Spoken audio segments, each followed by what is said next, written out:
PSC ഡയറിയിലേക്ക് സ്വാഗതം. നമ്മൾ ഇന്നിവിടെ പഠിക്കാൻ പോകുന്നത് ഇന്ത്യയും ബ്രിട്ടീഷ് ഭരണവും എന്നൊരു ടോപ്പിക്കാണ്. ഇത് സ്വാതന്ത്ര്യത്തിന്റെ 75ാം വാർഷികവുമായി ബന്ധപ്പെട്ട് കേരള PSC പുറത്തിറക്കിയ സ്പെഷ്യൽ എഡിഷനിലെ വിവരങ്ങളാണ് നമ്മൾ പഠിക്കാൻ പോകുന്നത്. അപ്പോൾ നമുക്ക് ഇതിന്റെ ആദ്യത്തെ പോയിന്റ് നമുക്ക് പഠിക്കാം.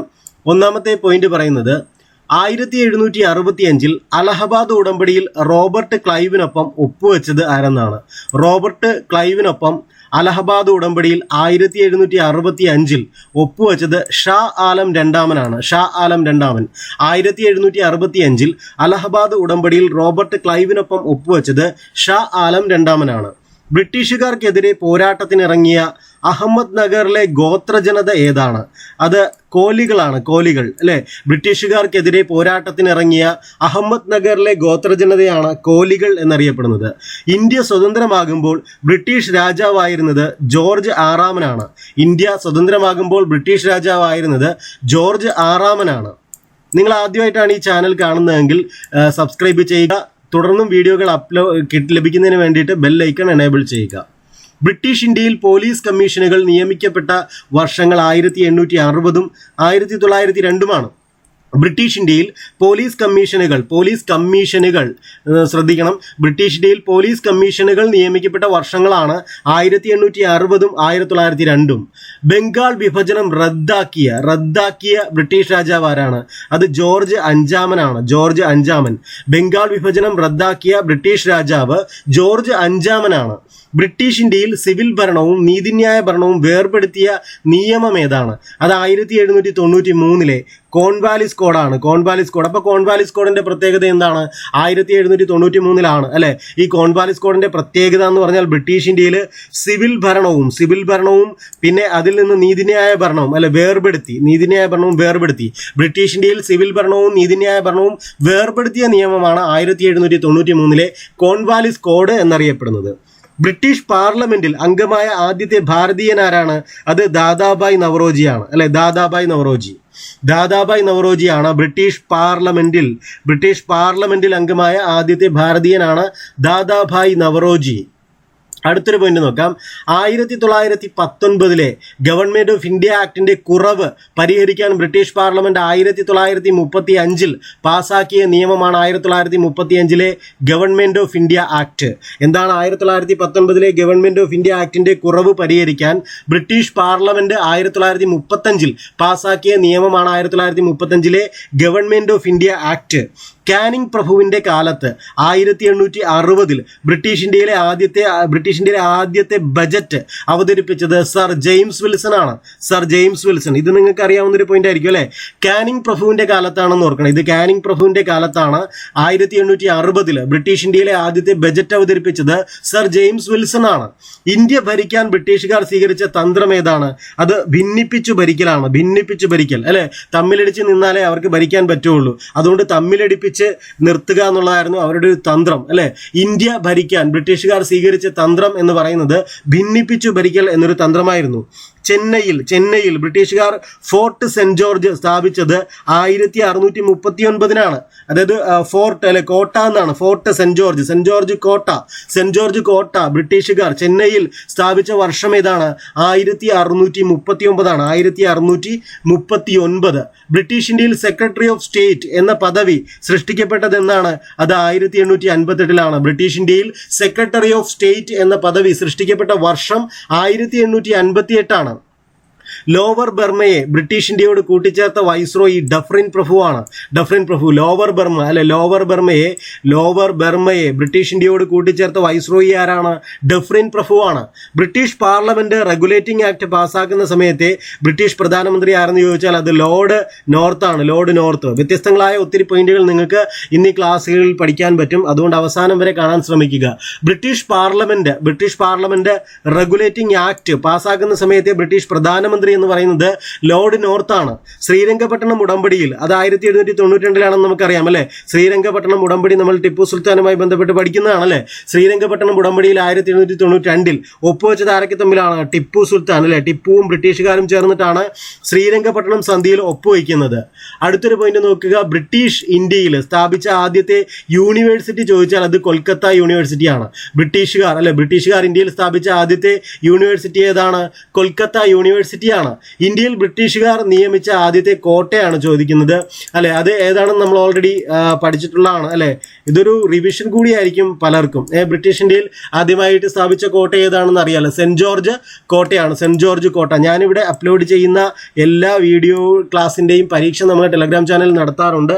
അതുകൊണ്ട് ടെലഗ്രാം ചാനലിൽ താല്പര്യമുള്ളവർ ഡിസ്ക്രിപ്ഷൻ ബോക്സിൽ ലിങ്ക് കൊടുത്തിട്ടുണ്ട്, അതുവഴി ജോയിൻ ചെയ്യുക. ബ്രിട്ടീഷുകാർ ശാശ്വത ഭൂനികുതി വ്യവസ്ഥ അല്ലെ, ശാശ്വത ഭൂനികുതി വ്യവസ്ഥ നടപ്പിലാക്കിയത് എവിടെയെല്ലാമായിരുന്നു? അത് ബംഗാൾ, അതേപോലെ ബീഹാർ, പിന്നെ ഒറീസ എന്നിവിടങ്ങളിലായിരുന്നു അല്ലെ. ബ്രിട്ടീഷുകാർ ശാശ്വത ഭൂനികുതി വ്യവസ്ഥ നടപ്പിലാക്കിയത് എവിടെയെല്ലാമായിരുന്നു? ബംഗാൾ, ബീഹാർ, ഒറീസ. ഇന്ത്യയിൽ ബ്രിട്ടീഷ് ഭരണത്തിന് അടിത്തറ പാകിയത് റോബർട്ട് ക്ലൈവ് ആണ്. Robert Clive. ഇന്ത്യയിൽ ബ്രിട്ടീഷ് ഭരണത്തിന് അടിത്തറ പാകിയത് ആരാണ്? റോബർട്ട് ക്ലൈവ് ആണ്. Robert Clive. ബ്രിട്ടീഷുകാരുടെ അടിച്ചമർത്തലിനെതിരെ കുലത്തൊഴിൽ ഉപേക്ഷിക്കാനായി പെരുവിരൽ മുറിച്ചു കളഞ്ഞ, അത് നല്ലൊരു പോയിന്റാണ്, നമ്മൾ കേട്ടിട്ടുണ്ടല്ലേ. പെരുവിരൽ മുറിച്ചു മാറ്റിയ ബംഗാളിലെ പട്ടുനൂൽ കൃഷിക്കാർ ആരാണ്? അത് നഗോഡകളാണ്. നഗോഡകൾ അല്ലെ, നഗോഡകൾ. ബ്രിട്ടീഷുകാരുടെ അടിച്ചമർത്തലിനെതിരെ കുലത്തൊഴിൽ ഉപേക്ഷിക്കാനായി പെരുവിരൽ മുറിച്ചു മാറ്റിയ ബംഗാളിലെ പട്ടുനൂൽ കൃഷിക്കാരാണ് നഗോഡകൾ. പോർട്ടോ നോവോ യുദ്ധത്തിൽ വിജയിച്ച ബ്രിട്ടീഷ് ജനറലാണ് അയർക്യൂട്ട് അല്ലെ. അയർക്യൂട്ട് ആരാണ്? പോർട്ടോ നോവോ യുദ്ധത്തിൽ വിജയിച്ച ബ്രിട്ടീഷ് ജനറലാണ് അയർക്യൂട്ട്. ഇന്ത്യയുടെയും പാകിസ്ഥാന്റെയും അതിർത്തി നിർണയിച്ച ബ്രിട്ടീഷ് നിയമജ്ഞനാരാണ്? അത് സിറിൽ റാഡ്ക്ലിഫ് ആണ് അല്ലെ. റാഡ്ക്ലിഫ് ലൈൻ എവിടെയാണെന്ന് നമുക്കറിയാം. എവിടെയാണ് റാഡ്ക്ലിഫ് ലൈന്? ഇന്ത്യക്കും പാകിസ്ഥാനും ഇടയിലാണ് റാഡ്ക്ലിഫ് ലൈന് അല്ലെ. അതിന്റെ കാര്യമാണ് ഈ പറയുന്നത്. ഇന്ത്യയുടെയും പാകിസ്ഥാന്റെയും അതിർത്തി നിർണയിച്ച ബ്രിട്ടീഷ് നിയമജ്ഞനാണ് സിറിൽ റാഡ്ക്ലിഫ്. അദ്ദേഹത്തിന്റെ പേരിൽ നിന്നാണ് റാഡ്ക്ലിഫ് ലൈൻ വന്നത് അല്ലെ. ബ്രിട്ടീഷ് ഭരണകാലത്ത് മദ്രാസ്, ബോംബെ, കൽക്കട്ട പ്രസിഡൻസികളിൽ ഗവർണർമാരെ നിയമിക്കുന്നത് ആരായിരുന്നു? അത് ഇംഗ്ലണ്ടിലെ രാജാവായിരുന്നു അല്ലെ. ഇംഗ്ലണ്ടിലെ രാജാവായിരുന്നു ബ്രിട്ടീഷ് ഭരണകാലത്ത് മദ്രാസ്, ബോംബെ, കൽക്കട്ട പ്രസിഡൻസികളിൽ ഗവർണർമാരെ നിയമിക്കുന്നത്. ദത്തവകാശ നിരോധന നിയമപ്രകാരം, ഡോക്ട്രിൻ ഓഫ് ലാപ്സ് എന്ന് പറയും അല്ലെ. ദത്തവകാശ നിരോധന നിയമപ്രകാരം, ഡോക്ട്രിൻ ഓഫ് ലാപ്സ് പ്രകാരം ബ്രിട്ടീഷ് ഇന്ത്യയോട് ചേർത്ത ആദ്യത്തെ നാട്ടുരാജ്യമാണ് സത്താറ അല്ലെ. ഇത് നമ്മൾ ഈ ഇന്ത്യൻ ഹിസ്റ്ററി പഠിക്കുമ്പോൾ ആദ്യം തൊട്ടേ പഠിക്കുന്ന ഒരു കാര്യമാണ്, എല്ലാവർക്കും അറിയാവുന്ന ഒരു പോയിന്റാണ് അല്ലെ. ദത്തവകാശ നിരോധന നിയമപ്രകാരം ബ്രിട്ടീഷ് ഇന്ത്യയോട് കൂട്ടിച്ചേർത്ത ആദ്യത്തെ നാട്ടുരാജ്യം സത്താറ. ഏത് ഉടമ്പടി പ്രകാരമാണ് ബ്രിട്ടീഷുകാർക്ക് ടിപ്പുവിൽ നിന്ന് മലബാർ ലഭിച്ചത്? അത് ശ്രീരംഗപട്ടണം ഉടമ്പടി പ്രകാരമാണ് അല്ലെ. ശ്രീരംഗപട്ടണം ഉടമ്പടി പ്രകാരമാണ് ബ്രിട്ടീഷുകാർക്ക് ടിപ്പുവിൽ നിന്ന് മലബാർ ലഭിച്ചത്. ഇന്ത്യയുടെ ഭരണത്തിനായി ബ്രിട്ടീഷ് പാർലമെന്റ് നടത്തിയ ഏറ്റവും വലിയ നിയമനിർമ്മാണം ഏതെന്ന് ചോദിച്ചാൽ അത് ഏതാണ്? അത് 1935 ഗവൺമെന്റ് ഓഫ് ഇന്ത്യ ആക്ട് ആണ്.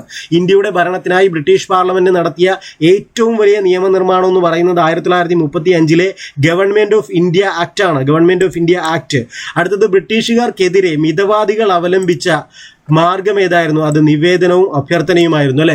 മിതവാദികൾ അല്ലെ, നമ്മൾ സൂററ്റ് സ്പ്ലിറ്റ് ഒക്കെ പഠിക്കുന്നതാണ്.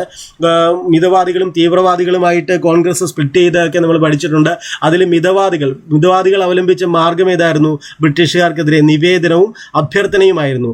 റെഗുലേഷൻ 17 ബ്രിട്ടീഷ് ഇന്ത്യയിൽ ഏത് അനാചാരം നിർത്തലാക്കുന്നതുമായി ബന്ധപ്പെട്ടിരിക്കുന്നു? സതി. നല്ലൊരു പോയിന്റാണ്, ഇമ്പോർട്ടൻ്റ് ആയിട്ടുള്ളൊരു പോയിന്റാണ് അല്ലെ.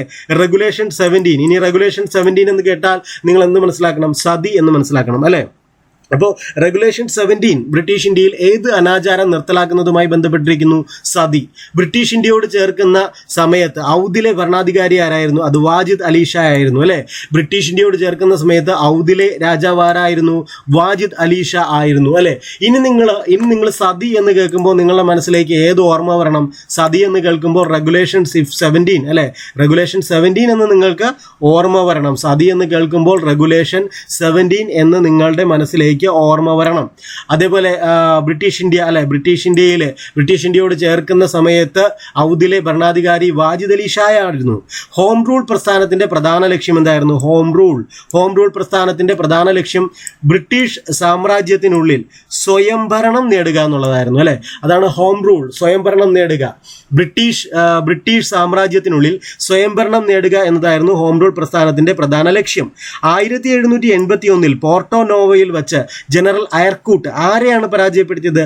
അത് ഹൈദർ അലിയാണ് അദ്ദേഹം പരാജയപ്പെടുത്തിയത്. 1781 പോർട്ടോ നോവോയിൽ വെച്ച് ജനറൽ അയർക്യൂട്ട് ഹൈദർ അലിയെയാണ് പരാജയപ്പെടുത്തിയത് അല്ലെ. ഹൈദർ അലിയെ. കൃഷിക്കും വാണിജ്യത്തിനും വേണ്ടി പ്രത്യേക വകുപ്പ് ആരംഭിച്ച വൈസ്രോയിയാണ് മേയോ പ്രഭു.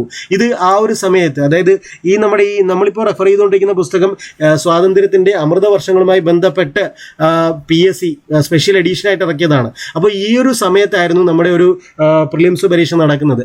അന്ന് ഒരു റാങ്ക് മേക്കിംഗ് ആയിട്ട് വന്ന ഒരു ചോദ്യമാണ് ഈ പറയുന്ന 32ാമത്തെ ചോദ്യം. കൃഷിക്കും വാണിജ്യത്തിനും വേണ്ടി പ്രത്യേക വകുപ്പ് ആരംഭിച്ച വൈസ്രോയി മേയോ പ്രഭു. ഞാൻ ഇതിനു മുമ്പ് നമ്മുടെ ഒരു വീഡിയോയിൽ പറഞ്ഞിട്ടുണ്ട്, PSC പരീക്ഷ, പ്രധാനപ്പെട്ട PSC പരീക്ഷകൾ വരുന്നതിന് മുന്നോടിയായിട്ട് PSC ഒരു പ്രത്യേക എഡിഷൻ എപ്പോഴും ഇറക്കാറുണ്ട്. അത്തരത്തിൽ ഇറക്കിയിട്ടുള്ളതാണ് നമ്മളിപ്പോൾ നമ്മൾ ഇതിനു മുമ്പ് ചെയ്തുകൊണ്ടിരിക്കുന്ന ക്ലാസ്സുകളൊക്കെ അത്തരത്തിൽ ഇറക്കിയിട്ടുള്ളതാണ്. 65ാം വാർഷിക വിശേഷാൽ പതിപ്പ് അങ്ങനെ ഇറക്കിയിട്ടുള്ളതാണ് മാർച്ചിൽ. അതിലെയാണ് നമ്മൾ കൂടുതൽ ഇപ്പോൾ ക്ലാസ് എടുത്തുകൊണ്ടിരിക്കുന്നത്. അതുകൊണ്ട് കഴിഞ്ഞൊരു അനുഭവം വെച്ച് നോക്കുമ്പോൾ ഇനി വരാൻ പോകുന്ന പരീക്ഷകളിൽ ഈ പറയുന്ന PSC പുസ്തകത്തിൽ നിന്ന് തന്നെയായിരിക്കും റാങ്ക് മേക്കിംഗ് ക്വസ്റ്റ്യൻസ് വരിക, അല്ലെ? കഴിഞ്ഞ നമ്മുടെ ഡിഗ്രി പ്രിലിംസ് മെയ് 11 നടന്ന ഡിഗ്രി പ്രിലിംസിൽ അങ്ങനെ നമ്മുടെ എക്കണോമിക്സ് വിഭാഗത്തിൽ നിന്നുള്ള ചോദ്യങ്ങൾ ടഫായിരുന്നു.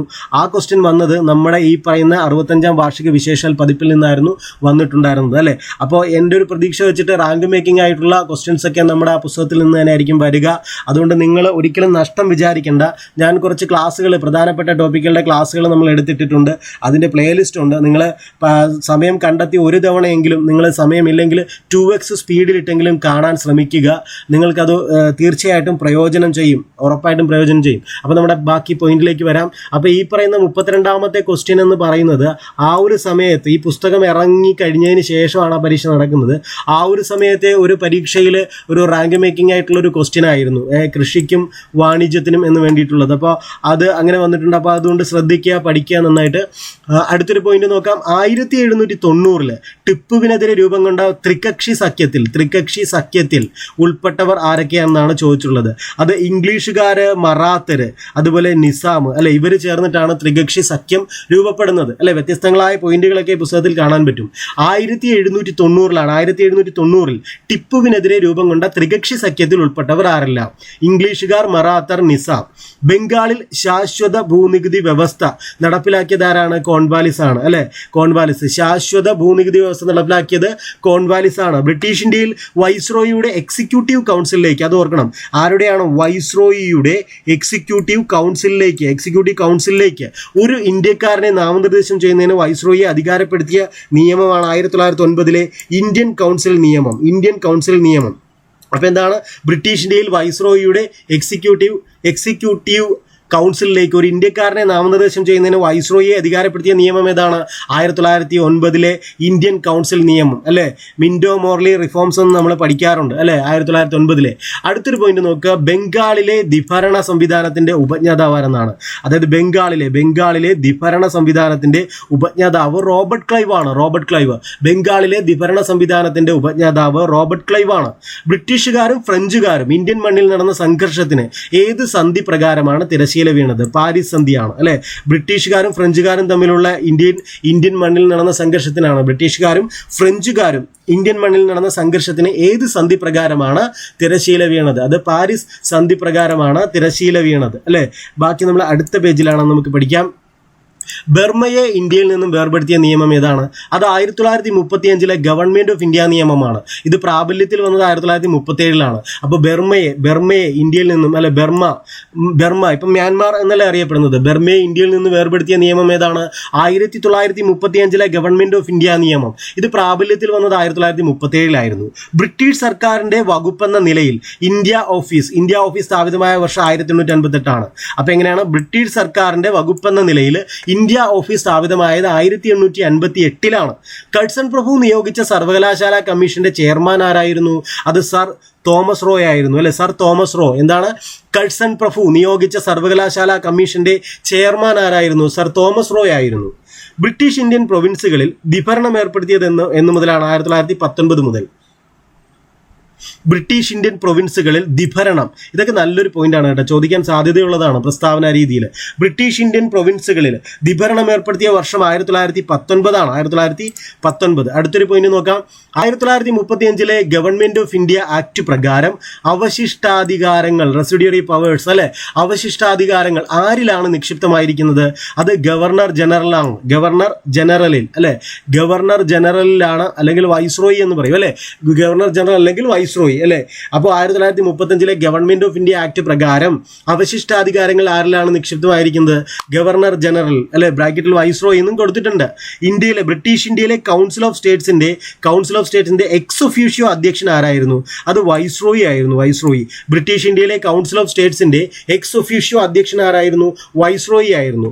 മിന്റോ മോർലി ഭരണപരിഷ്കാരം സംബന്ധിച്ച ചർച്ച നടത്താൻ 1912 ഇംഗ്ലണ്ടിൽ പോയ നേതാവ് ആരാണ്? അത് നമ്മുടെ ഗോപാലകൃഷ്ണ ഗോഖലെയാണ് അല്ലെ. ഗോപാലകൃഷ്ണ ഗോഖലെ എന്താ പറഞ്ഞത്? മിന്റോ മോർലി ഭരണപരിഷ്കാരം സംബന്ധിച്ച ചർച്ച നടത്താൻ 1912 ഇംഗ്ലണ്ടിൽ പോയ നേതാവാണ് നമ്മുടെ ഗോപാലകൃഷ്ണ ഗോഖലെ എന്ന് പറയുന്നത്. ബ്രിട്ടീഷ് ഇന്ത്യയിലെ നാട്ടുരാജാക്കന്മാരുടെ പ്രാതിനിധ്യ സമിതി എന്ന നിലയിൽ നരേന്ദ്രമണ്ഡലം ഇത് നോട്ട് ചെയ്ത് വെക്കേണ്ടതാണ്. നരേന്ദ്രമണ്ഡലം അല്ലെ ഔപചാരികമായി ഉദ്ഘാടനം ചെയ്യപ്പെട്ട വർഷം 1921 നരേന്ദ്രമണ്ഡലം. അപ്പൊ എന്താണ് നരേന്ദ്രമണ്ഡലം? ബ്രിട്ടീഷ് ഇന്ത്യയിലെ നാട്ടുരാജാക്കന്മാരുടെ പ്രാതിനിധ്യ സമിതി അല്ലെ, അങ്ങനെയാണ് ഈ നരേന്ദ്രമണ്ഡലം അറിയപ്പെടുന്നത് അല്ലെ.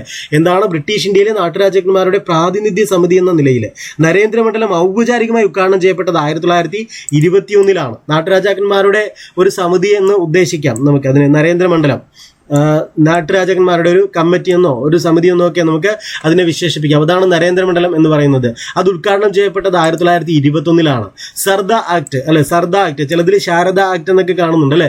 സർദ ആക്ട് എന്നാണ്. സർദ ആക്ട് എന്ന നിയമനിർമ്മാണം ഏത് അനാചാരം അവസാനിപ്പിക്കാനാണ് ലക്ഷ്യമിട്ടത്? അത് ശിശു വിവാഹം അവസാനിപ്പിക്കാനാണ് അല്ലെ.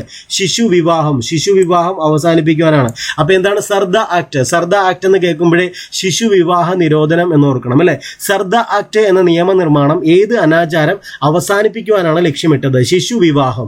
ബ്രിട്ടീഷ് ഇന്ത്യക്കും നാട്ടുരാജ്യങ്ങൾക്കും ഇടയിലുള്ള ബന്ധം പരിശോധിച്ച് റിപ്പോർട്ട് സമർപ്പിക്കുന്നതിനായി നിയമിച്ച കമ്മിറ്റി ഏതാണ്? അത് ബട്ട്ലർ കമ്മിറ്റിയാണ്. ഈ ബട്ട്ലർ കമ്മിറ്റി, നരേന്ദ്രമണ്ഡലം കമ്മിറ്റി, ഇതൊക്കെ നമ്മൾ നോട്ട് ചെയ്ത് വെക്കേണ്ട കാര്യങ്ങളാണ് കേട്ടോ. അപ്പോൾ എന്തൊക്കെയാണ് നരേന്ദ്രമണ്ഡലം? ആ പേര് കൊണ്ട് വ്യത്യസ്തമാണ്, അതുകൊണ്ട് നമ്മൾ എന്താണ് എന്നറിഞ്ഞിരിക്കണം. അതേപോലെ ബട്ട്ലർ കമ്മിറ്റി, എന്താണ് ബട്ട്ലർ കമ്മിറ്റി? ബ്രിട്ടീഷ് ഇന്ത്യക്കും നാട്ടുരാജ്യങ്ങൾക്കും ഇടയിലുള്ള ബന്ധം പരിശോധിച്ച് റിപ്പോർട്ട് സമർപ്പിക്കുന്നതിനായി നിയമിച്ച കമ്മിറ്റിയാണ് Butler committee. Government of India ആക്ടിന്റെ കരട് തയ്യാറാക്കിയ ബ്രിട്ടീഷ് നിയമജ്ഞനാരാണ്? അത് സർ മോറിസ് ഗൊയർ ആണ്. Sir Maurice Gwyer. Government of India ആക്ടിന്റെ കരട് തയ്യാറാക്കിയ ബ്രിട്ടീഷ് നിയമജ്ഞനാണ് sir Maurice Gwyer. June 3 plan പ്രഖ്യാപിച്ച വൈസ്രോയി ആരാണ്? അത് നമുക്കറിയാവുന്ന ഒരു പോയിന്റ് ആണ്. മൗണ്ട് ബാറ്റൺ പ്രഭു ആണ് അല്ലെ. ജൂൺ 3 പ്ലാൻ അല്ലെ, ഡിക്കി ബേർഡ് പ്ലാൻ എന്നൊക്കെ നമ്മൾ പഠിക്കുന്നുണ്ട്. ജൂൺ 3 പ്ലാൻ പ്രഖ്യാപിച്ച വൈസ്രോയി ആരാണ്? മൗണ്ട് ബാറ്റൺ പ്രഭു ആണ്. ഫോർവേഡ് പോളിസി ഇതൊരു പക്ഷേ നിങ്ങൾ കേട്ടിട്ടുണ്ടാകാൻ സാധ്യതയില്ല ചിലരൊക്കെ. ഫോർവേഡ് പോളിസി കൊണ്ടുവന്ന വൈസ്രോയി ആരെന്ന് ചോദിച്ചാൽ അത് ലിട്ടൺ പ്രഭു ആണ്. ഫോർവേഡ് പോളിസി ലിട്ടൺ പ്രഭു.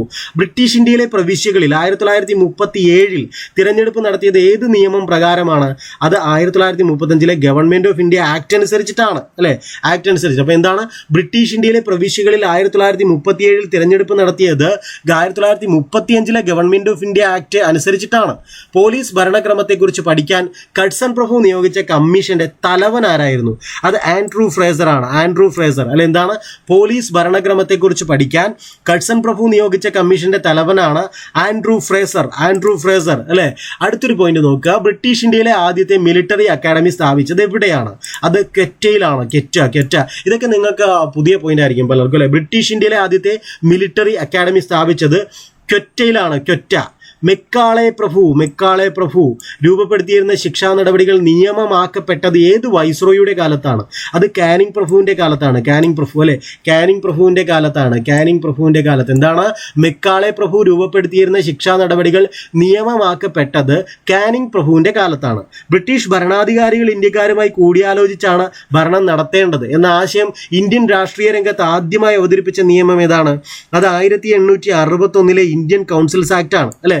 നല്ലൊരു നിയമം അല്ലെ. ബ്രിട്ടീഷ് ഭരണാധികാരികൾ ഇന്ത്യക്കാരുമായി കൂടിയാലോചിച്ചാണ് ഭരണം നടത്തേണ്ടത് എന്ന ആശയം ഇന്ത്യൻ രാഷ്ട്രീയ രംഗത്ത് ആദ്യമായി അവതരിപ്പിച്ച നിയമമാണ് 1861 ഇന്ത്യൻ കൗൺസിൽസ് ആക്ട്.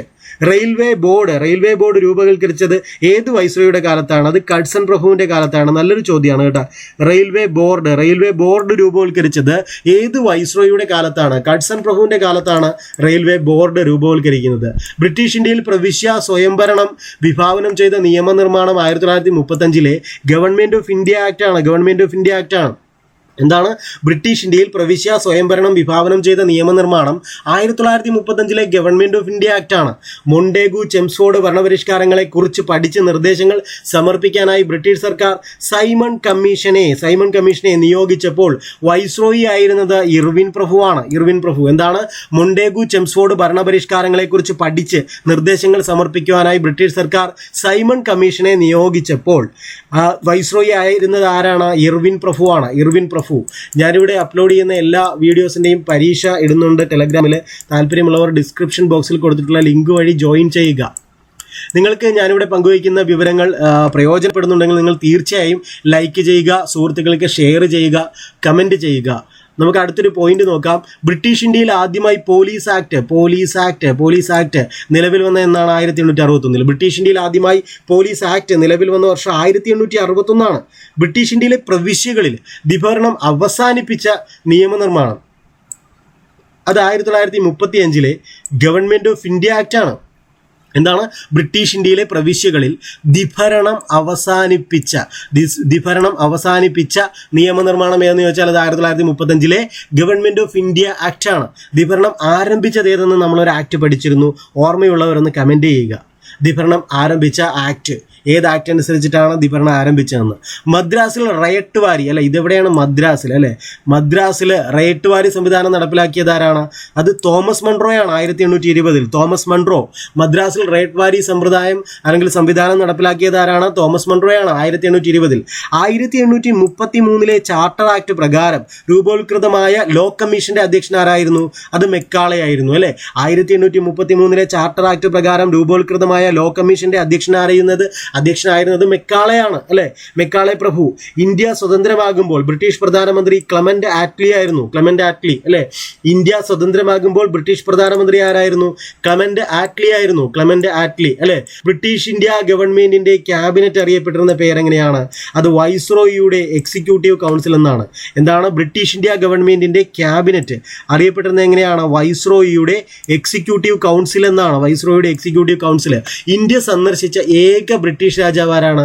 അത് ജോർജ് അഞ്ചാമനാണ്. ജോർജ് അഞ്ചാമൻ. ഇന്ത്യ സന്ദർശിച്ച ഏക ബ്രിട്ടീഷ് രാജാവ് ജോർജ് അഞ്ചാമനാണ്.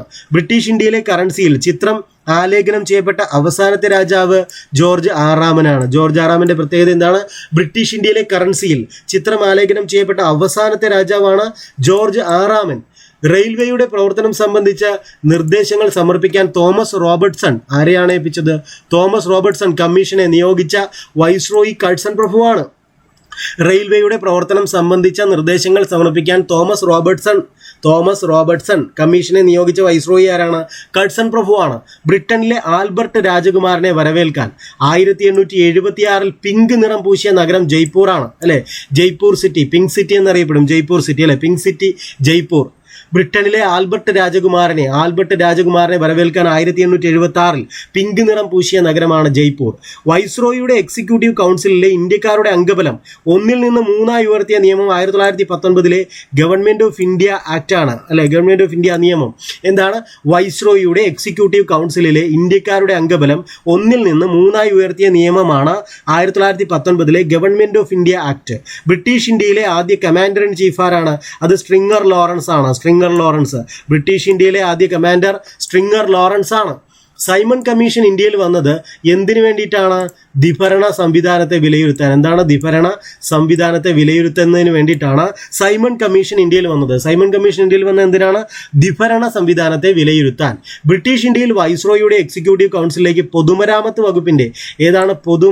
വകുപ്പിന്റെ ചുമതലയുള്ള ഒരു അംഗത്തെ ആദ്യമായി നിയമിച്ച വർഷം ചോദിച്ചാൽ അത് 1874 ബ്രിട്ടീഷ് ഇന്ത്യയിൽ വൈസ്രോയിയുടെ എക്സിക്യൂട്ടീവ് കൗൺസിലിലേക്ക് പൊതുമരാമത്ത് വകുപ്പിന്റെ ചുമതലയുള്ള ഒരു അംഗത്തെ ആദ്യമായി നിയമിച്ച വർഷം എന്നാണ് 1874. ആരുടെ സന്ദർശനത്തിന്റെ സ്മരണയ്ക്കായാണ് മുംബൈയിൽ ഗേറ്റ് വേ ഓഫ് ഇന്ത്യ എവിടെയാണ്? മുംബൈയിൽ ഗേറ്റ് വേ ഓഫ് ഇന്ത്യ നിർമ്മിച്ചത് അല്ലെ. ആരുടെ സന്ദർശനത്തിന്റെ സ്മരണയ്ക്കായാണ്? അത് ജോർജ് അഞ്ചാമൻ രാജാവിന്റെ സന്ദർശനത്തിന്റെ സ്മരണയ്ക്കായാണ് മുംബൈയിൽ ഗേറ്റ് വേ ഓഫ് ഇന്ത്യ നിർമ്മിച്ചത്. വൈസ്രോയിയുടെ ഭരണസമിതിയിൽ ഒരു സാമ്പത്തിക അംഗത്തെ കൂടി ഉൾപ്പെടുത്തിയത് കാലത്താണ്? അത് കാനിങ് പ്രഭുവിൻ്റെ കാലത്താണ് അല്ലേ. വൈസ്രോയുടെ ഭരണസമിതിയിൽ ഒരു സാമ്പത്തിക കാര്യാംഗത്തെ കൂടി ഉൾപ്പെടുത്തിയത് ആരുടെ കാലത്താണ്? കാനിങ് പ്രഭുവിൻ്റെ കാലത്താണ്. കാനിങ് പ്രഭുവിൻ്റെ കാലത്ത്. അടുത്ത് നോക്കുക, കൊൽക്കത്ത, ബോംബെ, മദ്രാസ് സർവകലാശാലകൾ നിലവിൽ വന്ന സമയത്ത് വൈസ്രോയി ആരായിരുന്നു? അത് കാനിങ് പ്രഭു ആയിരുന്നു. കാനിങ് പ്രഭു ആയിരുന്നു. എന്താണ്? കൊൽക്കത്ത, ബോംബെ, മദ്രാസ് സർവകലാശാലകൾ നിലവിൽ വരുന്ന സമയത്ത് വൈസ്രോയി നമ്മുടെ കാനിങ് പ്രഭു ആയിരുന്നു. അപ്പോൾ ഇത്രയുമാണ് നമുക്ക് ഈ ഒരു ടോപ്പിക്കിൽ പഠിക്കാനുള്ളത്. അപ്പോൾ നിങ്ങൾക്ക് ശരിക്കും പ്രയോജനപ്പെട്ടുവെങ്കിൽ നിങ്ങൾ തീർച്ചയായിട്ടും ചാനൽ സപ്പോർട്ട് ചെയ്യുക, ലൈക്ക് ചെയ്യുക, ഷെയർ ചെയ്യുക, കമൻറ്റ് ചെയ്യുക. താങ്ക്